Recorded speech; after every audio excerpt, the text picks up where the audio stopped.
Stuart, I've got one final question, which is kind of like a five-parter because there's 5 example companies here that I hope illustrate the Australian ethical kind of process. And they're all, basically they're all Australian companies. And these are taken from the Australian Ethical 2021 Sustainability Report. So if anyone's listening to this and they're thinking, I'd like some more context on this, I'd like to understand Australian ethical a bit better from a sustainability perspective and look at that charter and how it plays out. I'll put links in the show notes. And of course, if you are listening to this on your podcast player, you can just jump down into your phone and have a look and click the link there to go to the Australian Ethical landing page for this. So I thought I'd just maybe go through these 5 companies and just as briefly as you like, tell us why or why not they made it through the kind of into the universe. So the first one is, I believe it's still a private company, which is Guzman y Gomez, which is GYG as it's known. It's a Mexican fast food. I know there's one just up the road here from me in Melbourne. Why not did that make it through the filter? Yeah, so we looked at them when they were considering listing on the ASX, and that didn't proceed, although I think there's talk about it maybe coming back. So their menu relies heavily on ingredients which don't meet our food sector criteria, is I guess the short answer. So when we're looking at food, we pay a lot of attention to the climate impacts, health impacts, animal welfare impacts of animal-based protein. So by and large, it's got a much higher emissions footprint and indeed other environmental footprint than say plant-based nutrition and protein. So our focus is on those plant-based alternatives because of their lower carbon and environmental and animal footprint. And that's an example where there's some vegetarian options on the Guzman menu, very tasty food across their menu, I have to say. But it's again an area where we look at the mix, we look at revenue breakdowns, estimate the breakdown there, and they didn't. They didn't make it. That's fair enough. Okay, so the National Storage REIT trades on the ASX under the ticker code NSR, just self-storage real estate investment trust. This is a really interesting one because we think, I guess this is sustainable buildings. We're going to go with this, but you wouldn't think that a REIT is quite a polarizing one. But maybe I'll throw it over to you for the National Storage REIT. Yeah, and there's property, sustainable buildings, land use is a positive under the charter. So the question is, what do we consider to be sustainable? So we are looking for good environmental credentials and transparency. So have you got neighbours ratings or other equivalent environmental sustainability ratings for your buildings? And there's lots of managers, particularly in areas like commercial office property, who are doing some amazing things around the operational emissions of their buildings, carbon neutral buildings being built today from an operational point of view, and also looking at the built emissions. So how lowering the intensity of the building materials that they're using, including sustainable timber, for example, in some smaller scale commercial buildings. But interesting that the storage part of that property sector, there's not the same level of transparency and measurement. Interesting. We engaged with NSR, National Storage REIT, and they were receptive to that. It was good, and I think we saw and will expect to continue to see improvements in the approach they're taking.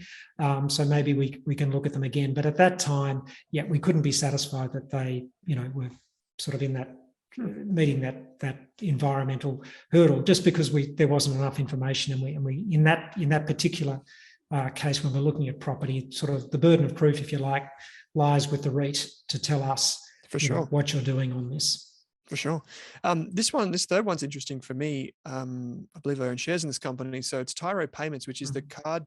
It does the payment terminals, which you'll see around Australia. Sometimes they're grey and you can tap your card and go and what have you.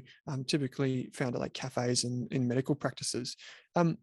Did Tyro Payments pass the filter? If not, why not? I'd be fascinated to know. Yeah, no, it certainly did. I mean, technologies which contribute to the efficiency with which individuals, businesses can pursue their objectives, will generally get through if they're managing their footprint reasonably, that, they're not focused on negative sectors. So that payments functionality, we view as positive.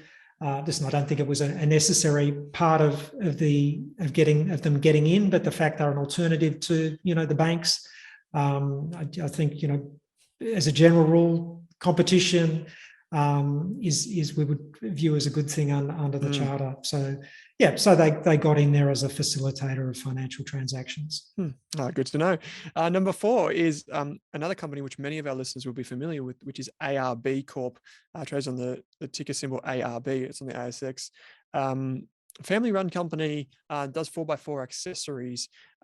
So off-road, many of the people that listen to this would be familiar with seeing that logo around.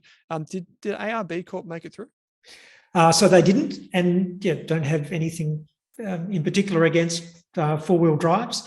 Beyond the general point that, like the rest of the transport sector, they do need to transition to net zero. So, when we're looking at how do we invest positively in that sector, we're focusing on public transport, we're focusing on electric vehicles, and there are motor vehicle accessory technology companies that we do invest in where we see them making a significant contribution to the growth of the EV sector, for example. And we just couldn't see that with ARB, that focus on accessories for high footprint, petrol, diesel, four-wheel drives.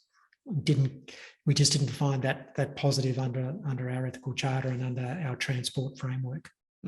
Fascinating. Okay, last one, which is not the internet connection I'm coming through to you with today, but if I was at home, I would be, which is the company known as Aussie Broadband, trades on the ASX under the ticker symbol ABB. And this provides low-cost NBN connections, and I can vouch for it, pretty good customer service. So this is a company that's only new to the ASX, but I'm wondering if Aussie Broadband made it through. So yes, it did. And interesting you mentioned customer service, because I'll come back to that. Again, the sort of company that's part of the plumbing, communication services, helping us pursue our day-to-day as individuals, as businesses more efficiently, more safely, often access to mobile information, we think is positive. When we're looking at companies in that sector, often, we are faced with high levels of consumer dissatisfaction and complaints. We take that into account. We're not sort of ruling out lots of companies on that basis. Unfortunately, it does seem to be an industry challenge generally. And great to hear. I must say that Aussie Broadband has good customer service. Yeah, it does. I think I've referred maybe 4 or 5 of my friends who have then gone and referred a few of their friends. So I think it's a fantastic business when you can call them and they'll answer and you hear a familiar voice, and it's just really good customer service. So that just blew me away.